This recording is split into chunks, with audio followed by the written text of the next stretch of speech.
गर्मी में बहू की कुएं वाली खेती और रसोई। हे भगवान, आज तो ऐसा लग रहा है जैसे सूरज देवता धरती को निगल ही जाएंगे। कितनी भयंकर गर्मी है। उफ, यहाँ अगर कोई इंसान 2 पल खड़ा रह जाए तो सूख कर पापड़ बन जाएगा। शालू गर्मी से परेशान कुएं की रस्सी खींच रही थी। उसके माथे से पसीना टपक रहा था। वो जैसे ही रस्सी के आखिरी हिस्से को खींचती है तो कुएं से पानी की जगह सब्जियों की टोकरी निकलती है। शालू टोकरी को उठाती है और उसकी सब्जियों को ठेले पर सजाने लगती है। मुझे जल्दी करना होगा, बाजार सजने वाला है। शालू ठेले पर सब्जियां सजा रही थी, तभी पीछे से उसकी सास शांति आती है। अरे शालू बेटा, तूने ठेला सजा लिया? हाँ माँ जी, बस हो गया, आप खाना खा लीजिए, मैं बाजार सब्जियां बेचने के लिए जा रही हूँ। शालू की बात सुनकर शांति खाना खाने के लिए बांस की बनी सीढ़ी से कुएं के अंदर चली जाती है। लेकिन शांति खाना खाने के लिए कुएं के अंदर क्यों जा रही थी और शालू वो कुएं से पानी की जगह ताजी सब्जियां कैसे निकाल रही थी, ये जानने के लिए हमें समय में थोड़ा पीछे जाना होगा। शालू, तू चुटकी को बुला कर ला, देखो वो कब से कुएं में नहा रही है। शालू चुटकी को बुलाने के लिए कुएं के पास जाती है। अरे छुटकी, तू कितनी देर से कुएं पर नहा रही है? जल्दी बाहर आ, कुएं का पानी ठंडा होता है, इतना नहाएगी तो तुझे सर्दी हो जाएगी। नहीं दीदी, मुझे तो मजा आ रहा है, मैं बाहर नहीं आऊंगी, आप भी नहाओ ना। इतना कहकर चुटकी शालू की तरफ देखने लगती है और शालू को भी भिगा देती है। शालू भी कुएं के पास आकर छुटकी के साथ खेलने लगती है। तभी मेघा रसोई से आती है और छुटकी शालू दोनों के कान खींचती है। शालू, मैंने तुझे छुटकी को लाने के लिए कहा था और तू यहाँ उसके साथ खेल रही है। मैं तो छुटकी को बुलाने ही आई थी, लेकिन इसने मेरे ऊपर पानी फेंका। शालू मेघा से बचकर अपने कमरे में भाग जाती है और कपड़े चेंज करती है। तभी उसे राज का फोन आता है। हेलो शालू, तुम्हारे लिए एक बहुत बड़ी खुशखबरी है। मुझे गांव की एक फैक्ट्री में पक्की नौकरी मिल गई है। 20,000 रुपए महीना मिलेगा। मैं कल ही गांव जा रहा हूँ। क्या तुम मुझसे कल ही मंदिर में शादी करोगी? कल? इतनी जल्दी? लेकिन हाँ, मैं तैयार हूँ। हम मंदिर में साधारण तरीके से शादी कर लेंगे। मुझे कोई तामझाम नहीं चाहिए, बस आपका साथ चाहिए। शालू के माता पिता नहीं थे तो वो अपने भैया भाभी को सारी बात बताती है। शालू, मुझे पता है तू राज से कितना प्यार करती है। मुझे शादी से कोई एतराज नहीं है। कल ही तुम्हारी शादी होगी। अगले ही दिन सादगी से एक छोटे से मंदिर में राज और शालू साथ फेरे लेते हैं। शालू लाल जोड़े में बहुत सुंदर लग रही थी। राज उसके मांग में सिंदूर भरता है। शादी के बाद राज शालू को लेकर अपने घर आ जाता है। राज और शालू घर के दरवाजे पर पहुंचते हैं। राज के हाथ में शालू का एक छोटा सा सूटकेस था। माया दरवाजा खोलती है, उसकी नजर सीधे शालू के खाली हाथों और उस छोटे से सूटकेस पर जाती है। माया का चेहरा तमतमा जाता है। अरे वाह, पधारिए पधारिए माँ जी। ओ माँ जी, जरा बाहर तो आइए। देखिए आपका लाडला सपूत कौन सा तीर मार कर लाया है। शांति दरवाजे पर आती है और शालू को देखकर खुश हो जाती है। अरे वाह, मेरे बेटे ने तो चांद सी बहू चुनी है, कितनी प्यारी लग रही है। अरे माँ जी, काहे की प्यारी? आप इसका खाली हाथ नहीं देख रही हैं? मैंने कहा था ना देवर जी से कि मेरी बुआ की बेटी से शादी कर लो। वो लड़की आती तो अपने साथ ट्रैक्टर, बुलेट और सोने के जेवर लाती, और ये लड़की तो एक भिखारी की तरह मुंह उठाकर चली आई। अरे भाभी, आप ये क्या कर रही हैं? शालू मेरी पत्नी है और मैं कमाता हूँ ना। मुझे दहेज का कोई लालच नहीं है। तू तो चुप ही रहे। सुन महारानी, ये घर कोई धर्मशाला नहीं है कि यहाँ आकर तू आराम फरमाएगी। ये जेवर उतार और जाकर रसोई संभाल। आज से घर का सारा झाड़ू पोछा, बर्तन और सासू माँ के गंदे कपड़े धोने की जिम्मेदारी तेरी है, समझी? शांति बेबस होकर माया को देखती है, क्योंकि घर की चाबी और सत्ता माया के हाथ में थी। शालू बिना एक शब्द कहे आंसू पोंछती है और रसोई की तरफ बढ़ जाती है। ससुराल में शालू की जिंदगी किसी नौकरानी से कम नहीं थी। माया उसे पल पल ताने मारती थी। राज का आज फैक्ट्री में पहला दिन था। शालू, तुम चिंता मत करो, मैं आज फैक्ट्री जा रहा हूँ। बस एक बार मेरी पगार आ जाए, मैं तुम्हें इस घर से अलग एक किराए के मकान में ले जाऊंगा। तुम्हें और ताने नहीं सुनने पड़ेंगे। आज राज शालू को समझाकर फैक्ट्री के लिए निकल जाता है। राज को एक चिप्स की फैक्ट्री में काम मिला था। उसे दुकान जाकर लोगों का ऑर्डर लेना था। आज गर्मी बहुत ज्यादा थी, रास्ते में लू चल रही थी। इतनी गर्मी में ये काम मुझसे नहीं हो रहा है, लेकिन शालू के लिए मुझे ये करना पड़ेगा। ये सोचकर राज कड़ी धूप में पसीने में तरबतर होकर दुकान जाकर चिप्स के ऑर्डर लेता है। लेकिन अचानक राज की आंखों के सामने अंधेरा छाने लगता है और उसे हीट स्ट्रोक आ जाता है। वो अपना संतुलन खो बैठता है और सड़क के बीचों बीच आ जाता है। तभी एक तेज ट्रक से उसकी टक्कर हो जाती है और उसी वक्त उसकी मौत हो जाती है। गांव के लोग राज को उसके घर ले जाते हैं। नहीं, ये नहीं हो सकता। आप उठिए, आप तो मुझे यहाँ से ले जाने वाले थे ना, उठिए। शालू चीख चीख कर रोने लगती है। पूरा घर मातम में डूब जाता है। माया भी मुंह ढककर रोने का नाटक करती है। राज की मौत से शांति सदमे में चली जाती है। राज के जाने के बाद शालू का जीवन सच में नर्क बन गया था। माया ने सारी हदें पार कर दी थी। एक रात शालू घर का पूरा काम करके भूख से बेहाल होकर रसोई में कोने में बैठी थी। तभी माया एक थाली में 2 दिन की पुरानी सूखी रोटियां और थोड़ा सा पानी वाला नमक शालू की तरफ सरका देती है। ठूस ले इसे। वैसे भी जिस दिन से तू आई है मेरा घर बर्बाद हो गया, मेरा देवर चला गया, मनहूस का इनकी। शालू कांपते हाथों से वो सूखी रोटी का टुकड़ा तोड़ती है। तभी शांति वहां आ जाती है। शालू की हालत देखकर उनका दिल पसीज जाता है। बड़ी बहू ये तू क्या कर रही है? जानवर के साथ भी ऐसा बर्ताव नहीं करते। ये सूखी रोटियां ये कैसे खाएगी? जो हुआ उसमें इस बेचारी का क्या दोष? उसे ताजा खाना दे। आप बीच में मत बोलिए माँ जी। अगर आपको इतनी ही दया आ रही है तो अपने हिस्से का खाना दे दीजिए इसे। मैं इस भिखारन को मुफ्त की रोटियां नहीं तोड़ने दूंगी। मेरा पति अकेला कमाता है। माया की बात सुनकर शांति कुछ कह नहीं पाती है। माया शालू को रोज ऐसा ही खाना देती थी।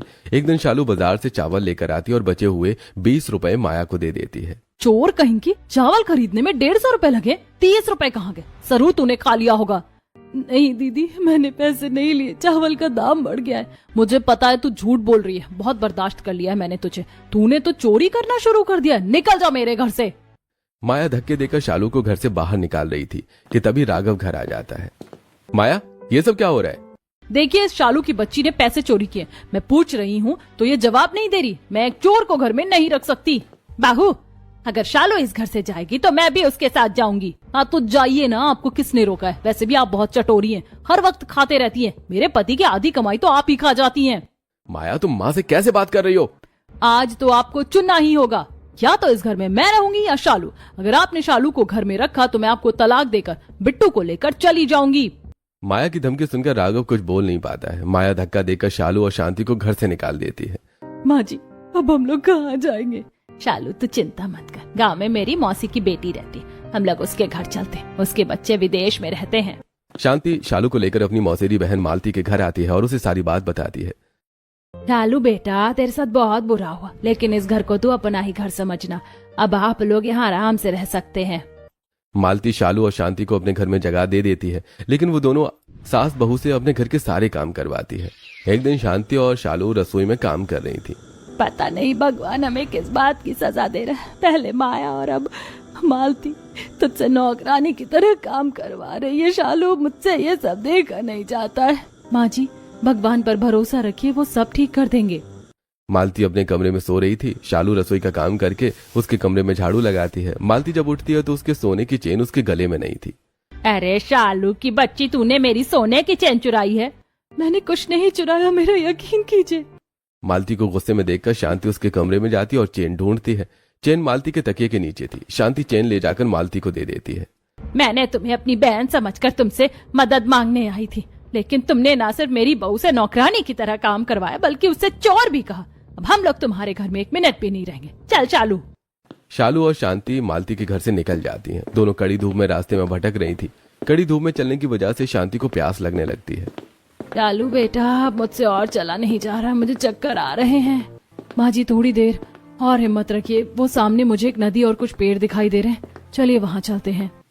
शालू शांति को सहारा देकर जैसे तैसे नदी के पास लेकर जाती है। शालू और शांति नदी से पानी पीती हैं।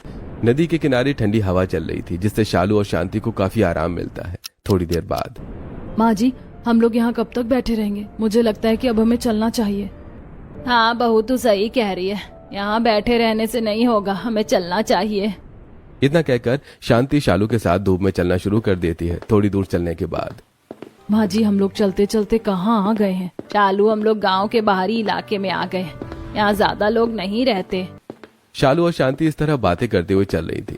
पसीने से उनकी गाड़ी भीग गई थी और चेहरा गर्मी से लाल हो गया था। चलते चलते दोनों को रास्ते में एक बड़ा सा कुआं दिखाई देता है। कुएं के आसपास कुछ बांस, सूखी घास और लंबे लंबे बेल वाले पेड़ दिखाई देते हैं। माँ जी, अब तो मुझसे भी नहीं चला जा रहा, चलिए उस कुएं के पास जाकर बैठते हैं। शालू की बात मानकर शांति उसके साथ कुएं के पास जाकर बैठती है। शालू कुएं में झांकती है। माँ जी, कुआं तो सूखा है। शालू, हम यहाँ कब तक रहेंगे बेटा? हम तो भूखे प्यासे ही मर जाएंगे। नहीं माँ जी, ऐसा कुछ नहीं होगा। यहाँ थोड़ी ही दूर में नदी है, हमें वहाँ से पानी मिल जाएगा और मुझे पूरा यकीन है कि यहाँ इतने सारे पेड़ हैं तो फलों के भी पेड़ होंगे। मैं जाकर देखती हूँ। शालू फल का पेड़ ढूंढने के लिए निकल जाती है। थोड़ा ढूंढने पर उसे कुछ दूरी पर आम और केले के पेड़ दिखते हैं। वो जमीन से पत्थर उठाकर आम के पेड़ पर मारती है और 5-10 आम तोड़ लेती है। फिर वो केले के पेड़ से केला तोड़कर आम और केला शांति के पास लेकर आती है। माँ जी देखिए, खाने का इंतजाम हो गया, चलिए हम लोग ये फल खा लेते हैं। दोनों सास बहू मिलकर खुशी से फल खाती हैं। फल खाने के बाद शालू के दिमाग की बत्ती जलती है। माँ जी मुझे लगता है कि हमें यही कुएं के पास अपनी झोपड़ी बना लेनी चाहिए। देखिए ना, यहाँ काफी सारा बांस और घास है। शालू तो ठीक कह रही है, वैसे भी हमारे पास जाने के लिए तो कोई ठिकाना है नहीं, तो चल यहीं अपनी छोटी सी झोपड़ी बना लेते। मैं घास फूस को बांधकर छज्जा तैयार करती हूँ, तब तक तू बांस से दीवार तैयार कर।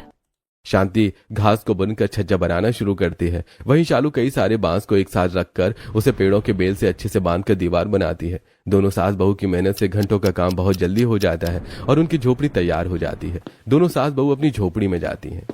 चलो, कम से कम अब हमारे पास सर छुपाने के लिए जगह तो है।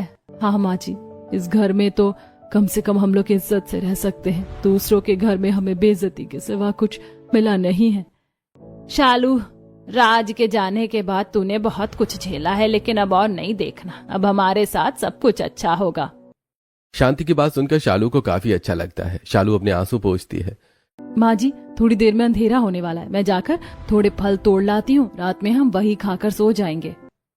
शालू फल तोड़ कर लाती है। थोड़ी देर में अंधेरा हो जाता है। माँ जी अंधेरा हो गया है, मैं यहाँ पत्थर से आग जला देती हूँ, वरना कोई जंगली जानवर भी आ सकता है। हाँ बहू, देखना अभी से कितनी अजीब अजीब आवाज आ रही है।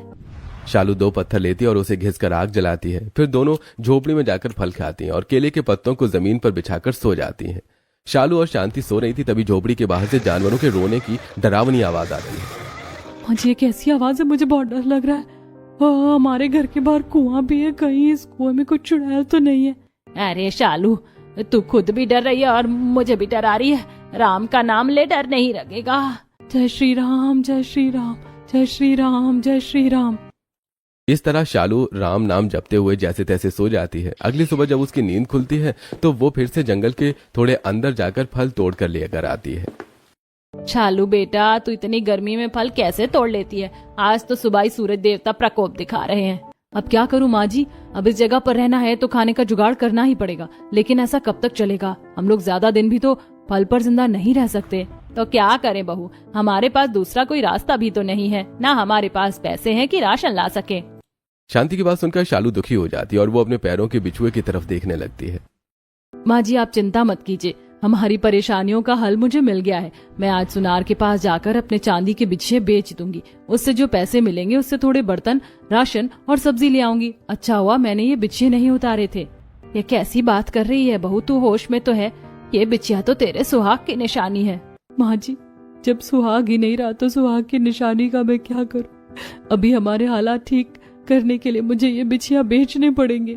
शालू अपनी चांदी की बिछिया लेकर कड़ी धूप में अपनी साड़ी से अपना सिर ढककर सुनार की दुकान पर जाती है और अपनी चांदी की बिछिया 1000 रुपए में बेच देती है। पैसे लेकर वो सुनार की दुकान से बाहर आती है।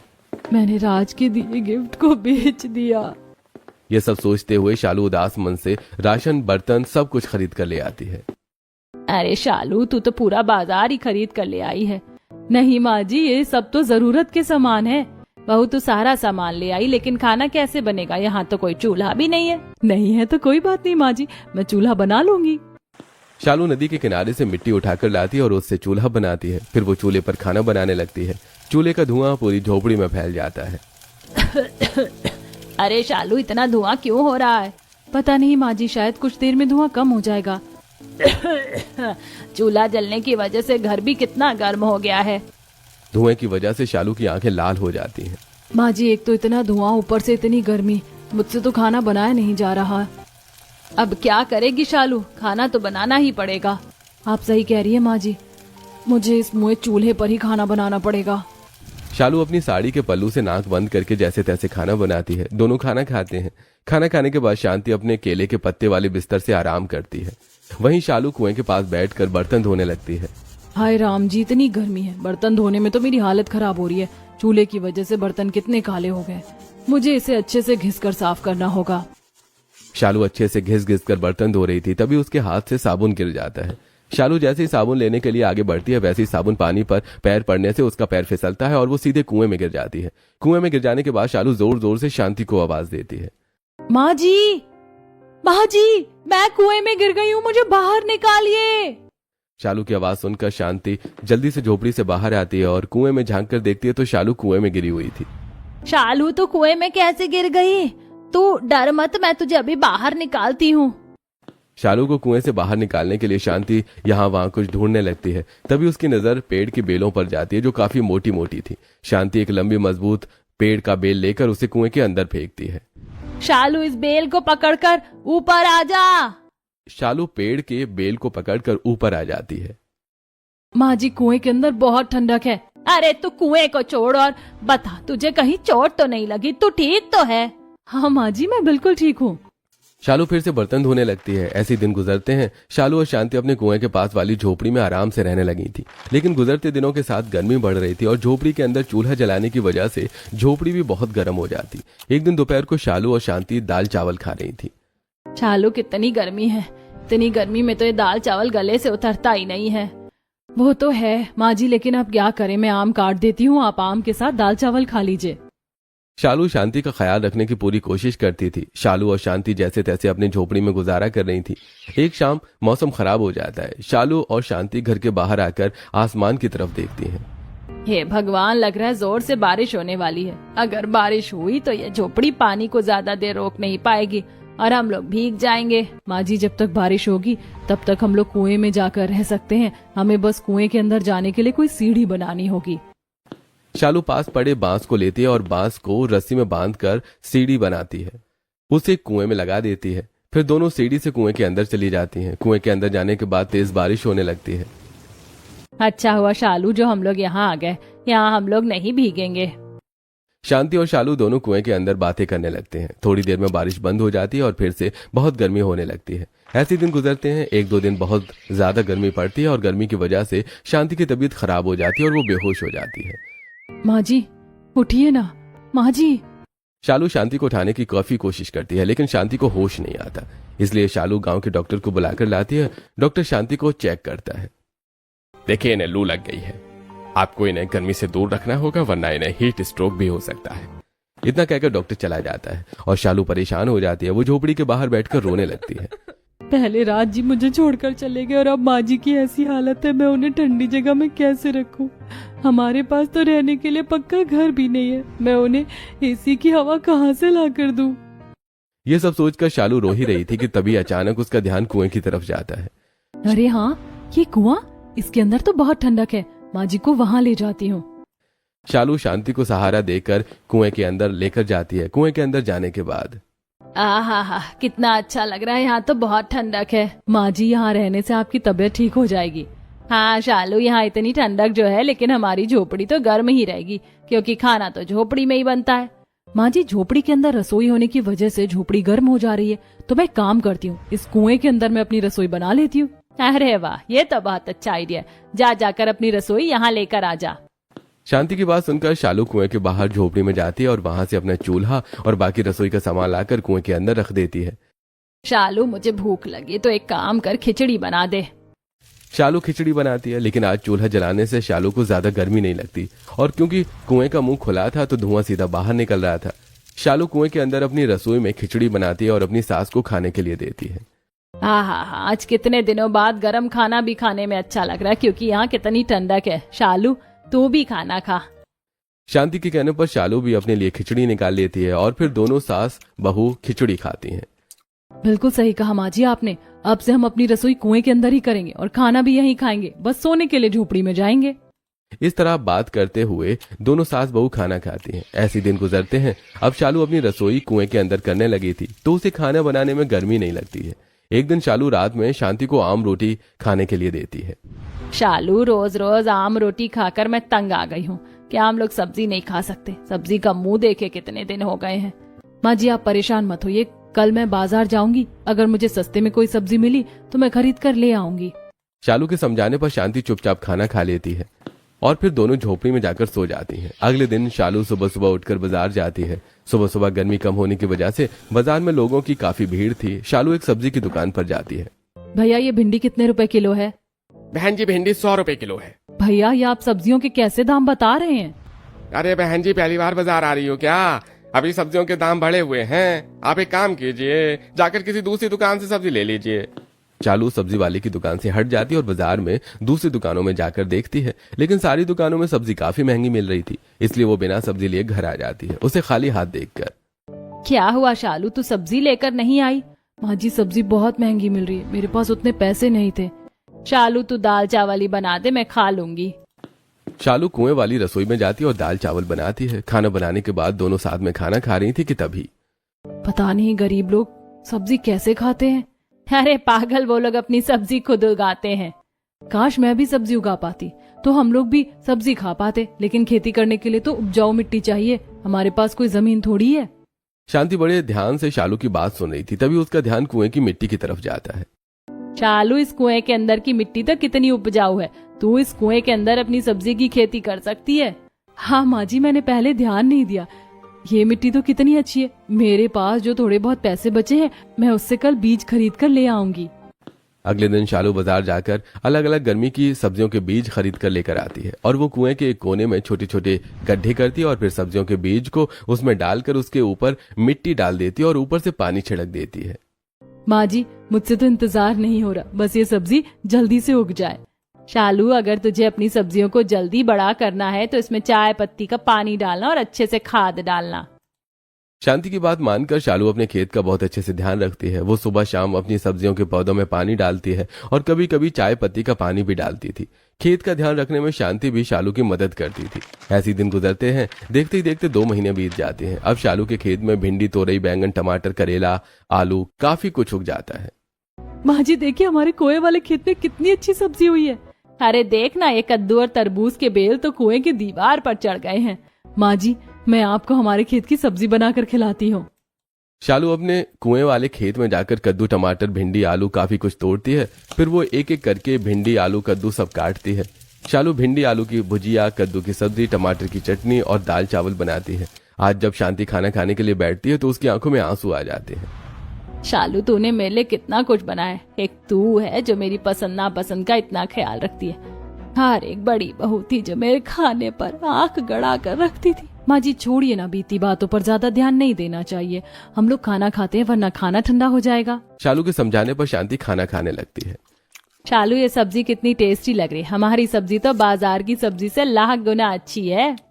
शांति की खुशी से खाना खाते देखकर शालू को बड़ी खुशी होती है। अब शालू हर दिन शांति को अलग अलग तरह की सब्जी बनाकर खिलाती, कभी बैंगन आलू की सब्जी, कभी तोरई की सब्जी।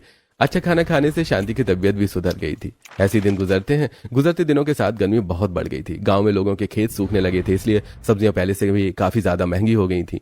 शालू आजकल सब्जियां बहुत महंगी हो रही हैं। हमारे पास इतनी सारी सब्जी है, अगर हम उसे जाकर बाजार में बेचे तो हमारी अच्छी कमाई हो जाएगी। माँ जी आपका आइडिया तो बहुत अच्छा है, लेकिन हम लोग सब्जी बेचेंगे कैसे?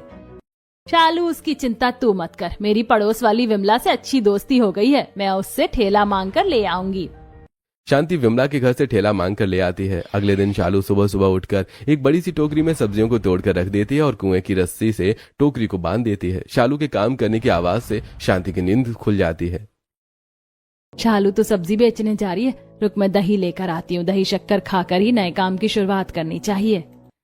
इतना कहकर शांति दही लेने के लिए चली जाती है और शालू कुएं के बाहर जाकर सब्जी की टोकरी को रस्सी से खींचती है। हे भगवान, आज तो ऐसा लग रहा है जैसे सूरज देवता धरती को निगल ही जाएंगे। कितनी भयंकर गर्मी है, उफ। यहाँ अगर कोई इंसान 2 पल खड़ा रह जाए। शालू गर्मी से परेशान होकर कुएं की रस्सी खींचती है और सब्जी की टोकरी को बाहर निकालकर सब्जी को ठेले पर सजा देती है। शालू ठेले पर सब्जी सजा रही थी, तभी शांति दही लेकर आती है। अरे शालू बेटा, तूने ठेला सजा लिया? हाँ माँ जी बस हो गया है, आप खाना खा लीजिए, मैं बाजार सब्जियां बेचने के लिए जा रही हूँ। शालू की बात सुनकर शांति कुएं के अंदर जाती है। माँ जी मैं चलती हूँ। अरे रुक जा, दही शक्कर खा कर जा। शांति शालू को दही शक्कर खिलाती है और शालू ठेला लेकर बाजार चली जाती है। गांव में सभी शालू को जानते थे। अरे ये तो शांति की बहू है ना, तो किसने सब्जी बेचना शुरू कर दिया। बेचारी के साथ कितना गलत हुआ। कम उम्र में पति की मौत हो गई, फिर जेठ जेठानी ने घर से निकाल दिया, लेकिन लड़की की हिम्मत की दाद देनी होगी। बहुत समझदार लड़की लगती है, चलो इसके पास से सब्जी लेते हैं। इस तरह गांव की औरतें शालू को देखकर उसकी काफी तारीफ करती हैं और उसकी सब्जी खरीद देती हैं। कुछ ही घंटों में शालू की सारी सब्जी बिक गई थी। वो सब्जी बेचकर घर में जा रही थी तो रास्ते में वो शांति के लिए आलू चाट खरीद कर ले जाती है और घर जाकर जब शालू आलू चाट शांति को देती है तब शालू तो मेरे लिए आलू चाट लेकर आई है। बड़ी बहू तो हमेशा मुझे चटोरी होने का ताना देती थी, लेकिन तू मुझे मेरे पसंद का खाना खिला रही है। तू कितनी अच्छी है। मैं बहुत भाग्यशाली हूँ जो मुझे तेरे जैसी बहू मिली। तू मेरी बहू नहीं बेटी है। शांति को खुश देखकर शालू को भी बड़ी खुशी होती है। वो हर दिन ठेले पर सब्जी बेचने के लिए बाजार जाती और लौटते वक्त बाजार से शांति के लिए अलग अलग चीजें खरीद कर लेकर आती। शांति और शालू अब अपने कुएं वाली खेती और रसोई की वजह से काफी खुश थी। एक तरफ जहां शालू की जिंदगी में सब कुछ ठीक हो गया था, वहीं माया की जिंदगी में बड़ा तूफान आ गया था। सुनिए जी, बिट्टू ने कल से कुछ नहीं खाया। थोड़े पैसे दीजिए, मैं राशन लाकर कुछ खाने का बना देती हूँ। माया, तुम तो जानती हो मेरे पास कोई पैसे नहीं है। आर्थिक मंदी और भीषण गर्मी की वजह से शहर की वो फैक्ट्री बंद हो गई थी जहां राघव काम करता था। माया के घर में खाने के पैसे नहीं थे। बिट्टू भूख से बेहाल रो रहा था। माँ, पेट में बहुत दर्द हो रहा है, कुछ खाने को दे दो माँ, घर से सिर्फ पानी पिया है। घर में खाने के लिए कुछ नहीं है बेटा। माँ, अगर आप मुझे खाना नहीं देंगी तो मैं चाची के पास जा रहा हूँ। मैंने उन्हें बाजार में देखा था। इतना कहकर बिट्टू रोते हुए बाजार की तरफ भाग जाता है। उसके पीछे पीछे माया और राघव भी भागते हैं। बिट्टू बाजार में शालू के पास जाता है। चाची चाची, मुझे खाना दीजिए ना। मम्मी पापा मुझे खाना नहीं देते। दीदी, ये बिट्टू क्या कह रहा है? इनकी नौकरी चली गई, हमारे पास पैसे नहीं है, बेटे ने 2 दिन से कुछ नहीं खाया है। दीदी आप रोइए मत, आप लोग मेरे साथ चलिए। शालू राघव, माया और बिट्टू को अपने घर लेकर आती है। वो तीनों को कुएं के अंदर ले जाते हैं और तीनों के लिए अपने कुएं वाले खेत की ताजी सब्जियों से कुएं वाली रसोई में खाना बनाकर खिलाती है। भूखे होने की वजह से राघव, माया और बिट्टू जल्दी जल्दी खाना खाने लगते हैं और खाना खाने के बाद शालू मुझे माफ कर दे, मैं चुड़ैल हूँ, मैं डायन हूँ, मैंने तेरे साथ बहुत गलत किया, हो सके तो मुझे माफ कर देना। आज तुझे हमारी याद आ गई माया, जब तूने मेरी इस फूल सी बच्ची पर चोरी का झूठा इल्जाम लगाकर इसे चिलचिलाती धूप में धक्के मारे थे। तब कहाँ गई थी तेरी ममता? जा यहाँ से, तुझे तेरे कर्मों की सजा मिल रही है। माँ, मुझे माफ कर दो, मैंने आप दोनों के साथ बहुत गलत किया है। राघव, माया तो पराई घर से थी, लेकिन तू तो मेरा अपना था। लेकिन तूने भी हम दोनों को घर से निकाल दिया। मैं तुम लोगों को कभी माफ नहीं करूंगी। कभी खाना खाना हो तो आ जाना, लेकिन हमारे घर में तुम्हारे लिए कोई जगह नहीं है। शांति की बात सुनकर माया और राघव दोनों बहुत शर्मिंदा होते हैं और शांति के घर से चले जाते हैं और उनके जाने के बाद शांति रोने लगती है। माँ जी, आप क्यों रो रही हैं? मैं हूं ना आपके साथ, आपकी बेटी। शालू शांति को संभालती है। शालू और शांति की जिंदगी में अब सब कुछ ठीक हो गया था। वो दोनों अपने कुएं वाली खेती और रसोई में खुशी खुशी रहती हैं।